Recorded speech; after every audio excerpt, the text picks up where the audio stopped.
하나님의 은혜 가운데 부활절을 맞게 된 것을 진심으로 하나님께 감사를 드립니다. 하나님은 지난 특별 새벽 기도회를 통해서 많은 은혜를 베풀어 주셨습니다. 특별히 저에게는 말씀에 대한 영감을 주셨습니다. 신앙인에게 아침 시간은 그리스도의 부활을 경험하는 시간이라고 하는 것입니다. 유대인들의 하루 단위는요, 저녁부터 시작해서 다음날 해가 질 때까지입니다. 그러나 신약시대가 되면서 하루의 단위가 바뀝니다.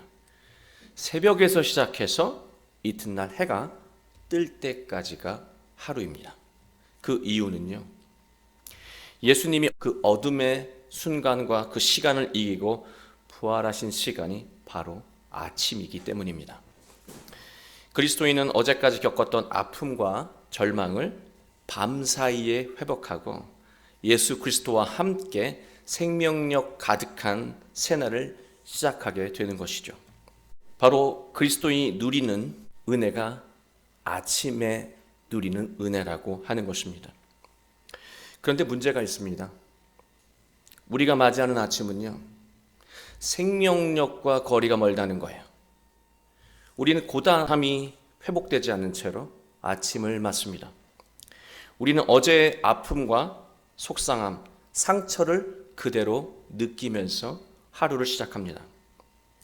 그러나 무엇보다요, 몸과 영혼이 소진된 상태로 정신없이 아침을 시작하기 때문에 예수님과 함께 하루를 시작할 엄두를 내지 못한다는 것입니다.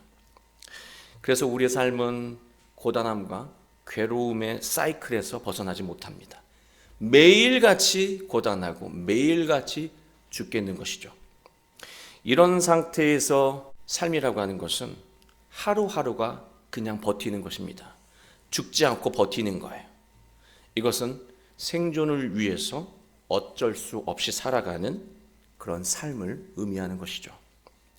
부활절은요, 죽어있는 사람들로부터 예수님이 일으켜지는 것을 의미하는 날입니다. 어제까지 마치 죽은 것처럼 괴로움을 느끼며 살았던 우리가 밤사이에 회복되어서 예수님의 능력을 드러내며 활기 있게 아침을 맞는 것이 바로 부활의 삶이라고 하는 것입니다. 오늘 말씀을 보면 인생의 실패와 절망을 겪었던 제자들이 아침에 예수님을 만나면서 인생의 충만함을 경험하고 삶의 방향을 다시 새롭게 하는 장면이 나오고 있습니다. 우리 모두 오늘 말씀을 통해 어제까지 겪었던 상처와 아픔, 절망이 회복되고요, 예수님과 함께 생명력으로 가득한 인생과 가정을 이루어 가시길 주님의 이름으로 축원합니다. 제자들은 예수님이 십자가에 달려 돌아가시는 것을 멀찍이서 지켜보면서 우리가 예수님과 함께 했던 모든 일들은 다 실패했다라고 여겼습니다. 패배감에 짓눌린 제자들은 모두 자신의 본래 삶의 자리로 되돌아갔습니다. 이것은 제자들의 삶의 방향이요, 예수님에서 세상으로 다시 돌아간 것을 의미합니다. 이제 세상의 속성대로 다시 살아가는 거예요. 성경이 시몬 베드로라고 표현하고 있습니다. 그냥 베드로라고 하면 될 것을 시몬 베드로라고 표현하고 있습니다. 이 표현 안에는 중요한 의미가 있죠. 사도의 이름이 베드로예요. 그런데 지금 베드로보다 시몬이 앞에 있습니다. 시몬은 바로 어부의 이름이었습니다. 그 어부 시몬을 예수님께서 제자로 부르시면서 베드로라는 이름을 주셨잖아요. 시몬 베드로라고 하는 것은요, 베드로가 다시 어부의 삶으로 돌아가는 것을 의미하는 것입니다. 2절, 3절 말씀을 제가 연이어서 읽어드리겠습니다. 시몬 베드로와 디두모라 하는 도마와 갈릴리 가나 사람 나다나엘과 세베대의 두 아들들과 또 다른 제자 둘이 함께 있더니 시몬 베드로가 나는 물고기를 잡으러 가겠노라 하니 그들이 우리도 함께 가겠다 하고 나가서 배에 올랐으나 그날 밤에 아무것도 잡지 못하였더니, 베드로와 세베대의 두 아들 야고보와 요한은요, 본래 직업이 어부입니다. 그러나 이 세 사람 외에 다른 제자들, 성경에서 기록하고 있는 도마와 나다나엘, 그리고 다른 두 제자는요, 어부가 아닙니다. 어부란 말이 성경에 나오지 않습니다. 그런데 특이하게도요, 어부도 아닌 제자들이 베드로와 함께 고기를 잡으러 가겠다고 말하고 있습니다. 여러분, 물고기를 잡아본 적이 없는 사람이 함께 배를 타서 물고기를 잡으면 도움이 될까요? 안 될까요? 전혀 도움이 안 됩니다. 당연한 거예요. 예수님과 멀어지고 인생을 실패했다고 여기며 패배감에 짓눌려 살아간 사람들은요, 누구에게도 도움이 안 되는 인생을 결정하며 살아간다는 거예요. 자, 그렇다면 삶의 방향을 예수님에서 다시 세상으로 바꾼 제자들의 삶은 잘 풀렸을까요? 그렇지 않다는 것을 바로 성경은 보여줍니다. 밤이 될 동안에 제자들은 물고기 단 한 마리도 잡지 못했습니다. 이 밤이라고 하는 시간은요, 제자들의 마음의 상태, 심리 상태, 삶의 상태를 상징하는 말이에요. 사람에게 밤이라는 시간은 매우 중요한 의미를 갖는 시간입니다. 하루 동안 겪었던 마음의 상처와 아픔, 불안과 절망이 극에 달하는 시간이 밤이기도 하지만 그것이 정리되는 시간이 바로 밤 시간이라고 하는 거예요. 괴로움이 극에 달하는 시간이기도 하지만 그 괴로움이 해결되는 시간도 밤이라고 하는 시간이라는 것이죠. 시편 127편 2절을 보면은요, 너희가 일찍이 일어나고 늦게 누우며 수고의 떡을 먹음이 헛되도다. 여호와께서 그의 사랑하시는 자에게는 잠을 주시는도다. 무엇인가 하나라도 더 얻으려고 수고하고 애를 써봐야 다 헛수고라고 하는 거예요. 하나님께서는 그의 사랑하시는 자에게 잠을 주신다. 잠자는 것만 못한 것으로 말하고 있어요. 사람이 아무리 열심히 살아도요, 제대로 잠자지 못하면 아무 소용이 없습니다. 잠이 어떤 능력이 있기에 성경은 이렇게 중요하게 잠을 말씀하고 있는 것일까요? 그래서 저는 현대 심리학이 말한 잠의 의미를 찾아보았습니다. 현대 심리학은요, 수면을 단순한 휴식이 아니라 감정과 내면을 회복하는 적극적인 과정으로 설명합니다. 이게 과학적으로 뇌파로 분석이 된 거예요. 사람이 잘 자면은요, 감정이 정리가 됩니다. 낮에 느꼈던 불안과 스트레스가 자고 나면 조금 완화되는 이유가 바로 거기에 있습니다. 또 사람이 잠을 잘 자잖아요. 기억이 재구성됩니다. 낮에 겪었던 나쁜 일들이 다시 재정리되면서 중요하지 않은 일, 더 이상 내가 마음 쓸 필요가 없다라는 생각으로 정리되기도 하고요. 또 어떤 실패와 실수 속에서 실패와 실수의 의미를 찾는다는 것이죠. 또 사람이 잠을 잘 자잖아요. 사람은 낮에 살면서 뇌가 과부하가 걸려요. 이 머리가 아프고 찌끈찌끈 거리는 것이 그것 때문인데요. 과부하된 뇌가 안정을 비로소 갖게 됩니다. 걱정과 불안이 잠을 통해서 줄어드는 현상이 일어나는 것이죠. 이만큼 잠이 중요해요. 잠이 엄청난 것입니다. 하나님이 사랑하는 자에게 잠을 주신다는 말이 더 설명이 필요 없을 정도예요. 그러나 문제가 있습니다. 이러한 사실을 우리가 잘 알아도요, 실제로 아무런 도움이 되지 않아요. 아, 잠이 현대과학에서 이런 거구나 잘 알아도 우리가 잠을 잘 자는데 아무런 도움이 되지 않는다는 것이죠. 잠은 노력한다고 잘 자지는 게 아니에요. 아이러니하게도 잠자려고 노력하면 노력할수록 더 잠이 안 옵니다. 그게 잠의 아이러니예요. 왜 이런 일이 일어날까? 잠은 하나님의 영역이기 때문에 그렇습니다. 제대로 잠을 자기 위해서는요, 하나님에게 모든 것을 맡겨야 해요. 모든 것을 하나님께 맡길 수 있는 사람이 온전히 수면에 들 수 있다라고 하는 거예요. 영혼과 삶을, 몸을 회복시키는 잠에 들 수 있다는 말입니다.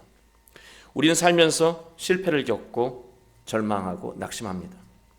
사람들과의 관계에서요, 자존심 상하는 일을 겪기도 합니다. 일에 대한 긴장과 불안, 두려움에 묶여 살아가기도 합니다. 그래서요, 우리는 좋은 마음으로 살고 싶어도 몸과 마음이 너무 지쳐 있어서 좋은 마음이 들지 않아요. 또 우리가 예수님과 함께하며 생명력 가득한 삶을 살려고 해도요, 내면에서 들리는 죽겠다 라는 음성이 너무 강해서 그 소리에 압도되고 짓눌려서 예수님의 말씀이 전혀 들리지 않고 예수님과 함께할 생각도 못하며 살아간다는 거예요. 그런 상태로 아침을 열게 된다는 것이죠. 이러한 삶이 반복되잖아요. 인생의 소중한 시기를 생존하는 시간으로 다 낭비하게 됩니다. 인생을 견디는 시간으로 다 써버린다는 거예요. 살기 위해서 인생을 사는 사람이 되고 마는 것이죠. 사람이요, 아무리 건강관리 잘해도요, 결국 죽음을 피할 수 없습니다. 살기 위해서 나는 살았는데 결국 죽게 된다. 그 인생은 빈 껍데기 인생인 거예요. 그냥 주어진 시간 동안 견디며 살아간 인생밖에 되지 않는다는 것이죠. 우리가 신앙인이면서도 이런 삶을 살 수도 있다라고 하는 거예요. 결국 인생이 불행이라고 하는 사이클에 갇히게 되는 것입니다. 사람은 밤사이에 반드시 회복되어야 합니다.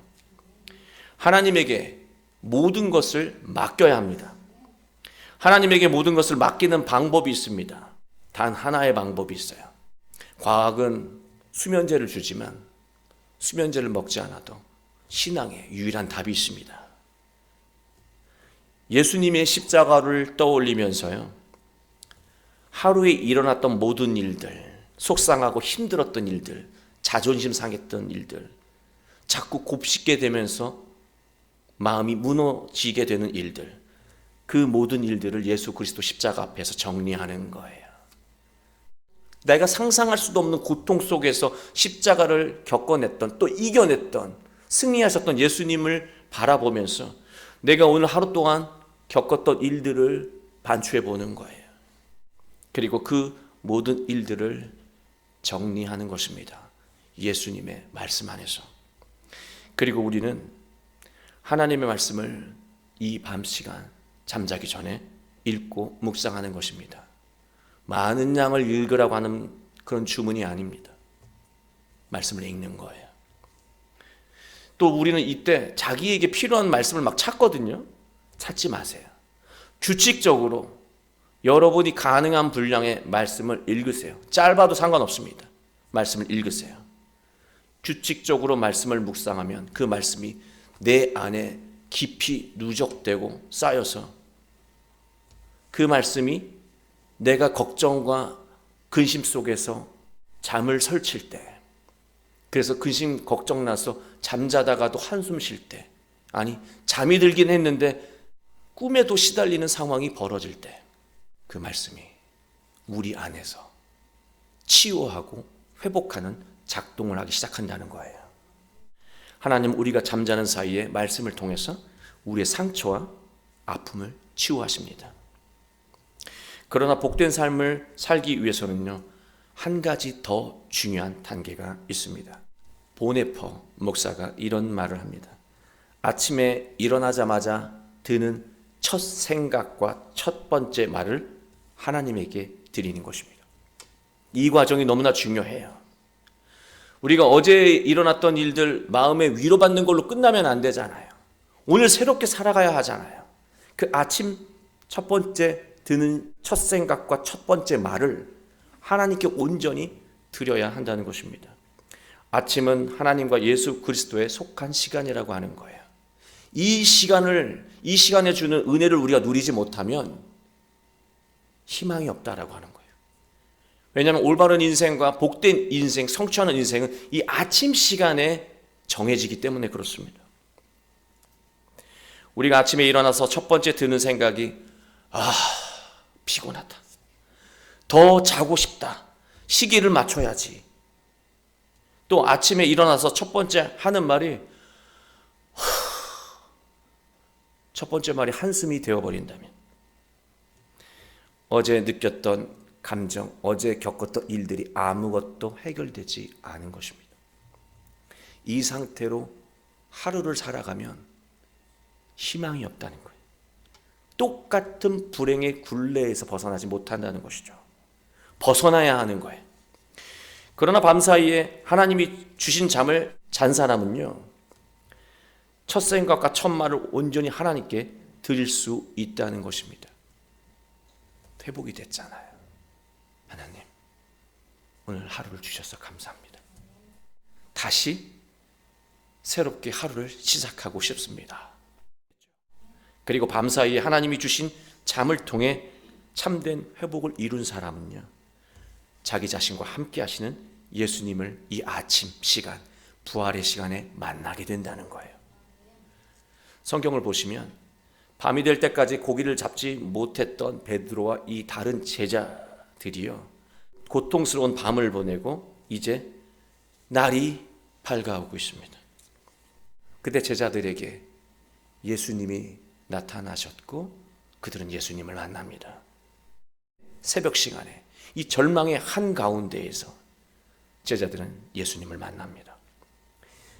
5절 말씀을 보시면 예수께서 이르시되 얘들아 너희에게 고기가 있느냐 대답하되 없나이다. 예수님은 고기가 없는 것을 알고 물어보신 거예요. 고기가 없는 것을 알고 물어보신 거예요. 알고 물어보니까 제자들이 뭐라고 대답합니까? 자신의 현실을 스스로 인정하고 고백하게 만드는 거예요. 없나이다. 너희들 제자의 삶을 실패했다고 생각하면서 하나님을 바라보고 예수님을 바라보던 삶에서 이제 세상을 의지하고 세상을 바라보며 살아가니, 그래, 그렇게 인생을 살아가니 세상의 만남에 취하고 세상의 물질에 취하고 세상의 권력에 취해서 살아가니 어떻게 인생이 충만하더냐? 그 질문을 우리에게 던지고 계신 거예요. 그랬더니 제자들이 뭐라고 대답합니까? 아무것도 없나이다. 제 손에 주어진 것이 아무것도 없습니다. 스스로 자신을 성찰하게 만들기 위해 알면서도 질문하신 거예요. 만약 예수님이 지금 여러분에게 얘들아 아무개야 지금 너에게 고기가 있느냐 소중한 것이 있느냐 물으신다면 뭐라고 대답하시겠습니까? 인생의 방향을 세상으로 정하게 되면 인생은 빈손이 될 수밖에 없어요.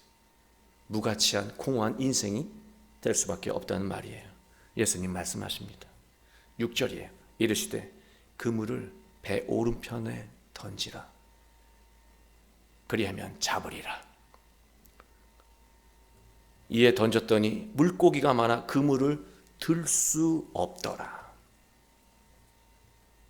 내면이 변화되지 않는 상태로요, 우리가 하루를 시작하면 아무리 수고하고 노력해도 열매가 없지만 예수님과 함께하며 예수님의 말씀에 순종하잖아요.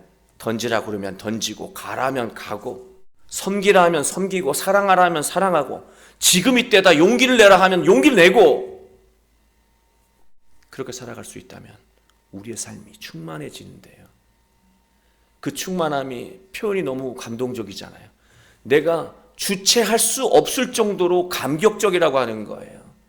조금 좋네 이런 정도가 아니에요. 엄청난 축복이 삶 가운데 임한다는 것을 이 한 장면을 통해 성경은 우리에게 강하게 심어주고 있는 거예요. 만약 베드로가, 예수님은 어부가 아니시거든요. 그걸 베드로도 알아요. 만약 베드로가 본인은 베테랑 어부잖아요.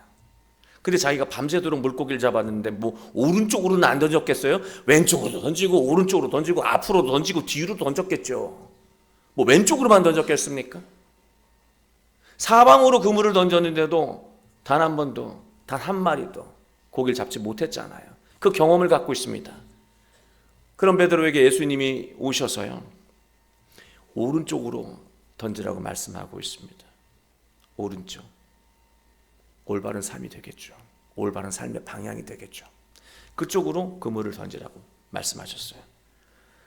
만약 제가 베드로였다면, 베테랑 어부였다면, 아이고 속도 모르는 소리 하시네. 왼쪽으로 던지고 앞으로 던지고 다 돌려봤는데 한 마리도 못 잡았는데 뭔 또 오른쪽으로 돌리라고 합니까? 라고 자기 경험을 빗대어 예수님의 말씀을 거절했을 거예요. 우린 삶의 베테랑이잖아요. 자기 일의 베테랑이잖아요. 예수님 속도 모르고 이런 소리 하신다고, 내 삶의 지경도 모르고 이런 말씀만 계속 듣게 하신다고? 아니요. 그 생각 때문에 우린 늘 빈손으로 살아가는 거예요. 아침에 일어나서 늘 한숨 쉬는 거예요. 베드로는 아무 말 하지 않고 하라고 하는 대로 던졌습니다. 그랬더니 놀라운 일이 그의 인생 가운데 벌어졌습니다. 이거 하나 가지고 이제 이 확신 하나 가지고 인생을 살아가는 거예요. 너무나 감격스러운 일을 겪었기 때문에 그 경험을 바탕으로, 과거의 경험이 아니라 주님이 주신 그 은혜의 경험을 바탕으로 이제 용기 있게 살아가는 거예요. 담당하게 순종하며 살아가게 되는 것이죠. 7절 말씀이에요. 예수께서 사랑하시는 그 제자가 요한이 되겠죠. 베드로에게 대신 말해요. 예수님을 못 알아보니까 주님이시라. 예수님이구나 라고 베드로에게 말하고 있습니다. 그랬더니 시몬 베드로의 반응이 감동적이에요. 비록 영적으로 더뎌서, 이름이 돌이잖아요.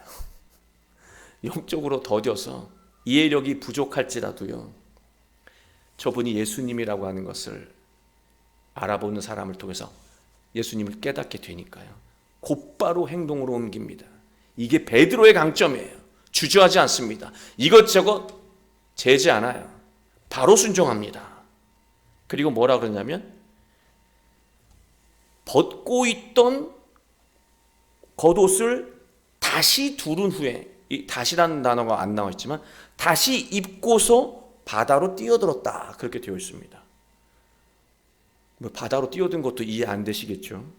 그리고 옷은 또 뭐가 중요한가? 입던 옷도 벗어야 수영을 잘할 텐데, 이런 생각을 해요. 그랬더니 주석가들이 베테랑 어부들은 옷 입고 수영을 잘하는 법을 알고 있었다는 둥, 그리고 베드로와 예수님을 알아보고 갑자기 예의를 갖춰서 사모간대하고 물에 뛰어들었다는 둥, 그런 해석을 하는데요, 아무짝에 쓸모없는 해석이에요. 벗었던 겉옷을 다시 둘렀다는 것은요, 다시 입은 옷이 뭡니까? 예수님이 십자가에 돌아가시니까 제자의 옷을 던져버렸어요. 더 입을 필요가 없는 옷이죠.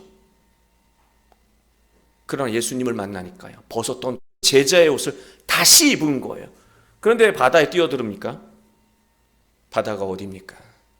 우리가 살아가야 되는 세상이에요. 언제 태풍이 쳐도 이상하지 않은 세상, 바다. 언제 바람이 불어서 나를 삼키려 해도 이상하지 않은 세상, 그게 바다예요. 제자의 옷을 입고 당당하게 예수님 믿고 바다로 뛰어든 거예요. 우리 젊은이들이 이러한 믿음과 신앙을 가지고 바람 부는 세상 바라보며 두려워할 것이 아니라 당당하게 살아가는 거예요. 하나님의 은혜로 밤사이에 놀라운 회복을 경험해도요, 삶의 방향이 바뀌지 않잖아요. 어제의 실패와 어제의 속상함을 반복할 수밖에 없어요. 또 한숨 쉴 수밖에 없어요. 예수님 통해서 변화되지 않으면 우리는 열이면 열, 내일 또 한숨 쉬며 피곤하다, 못 일어나겠다로 시작할 겁니다. 그러한 삶 속에서 인생의 변화는 일어나지 않을 거예요. 가정의 변화도 일어나지 않을 겁니다. 베드로가 예수님을 만나고 한 행동을 우린 놓치지 말아야 합니다. 예수님을 통해서요, 벗었던 옷을 다시 입었다는 것은 다시 예수님의 모습, 예수님의 만남을 통해서 삶의 방향을 예수님에게 고정한 거예요. 자기 계획에 삶을 고정해봐야 수고스럽다니까. 그것도 잘 안 이루어져요. 그것 때문에 근심 걱정하면 또 잠 못 자요. 내가 할 일은 다 하지만 내가 살아가는 마음과 삶의 방향성, 생각의 방향성은 오직 예수님. 그 삶을 회복해야 오른쪽으로 던져도 왼쪽으로 던져도 놀라운 일들이 그의 삶 가운데 이루어지는 것입니다. 우리는 아침을 맞을 때마다 하나님께 첫 생각과 첫 말을 드릴 수 있어야 합니다. 그리고 예수님을 떠올려야 해요. 그러면 우리는 오늘 우리가 무엇에 집중하며 어떻게 살아야 하는지 선명해집니다. 학생이라면 내가 어떤 마음을 가지고 어떤 장소에서 무엇을 해야 하는지 예수님을 통해서 더욱더 선명해지는 거예요. 삶의 방향이 정확해지는 것이죠.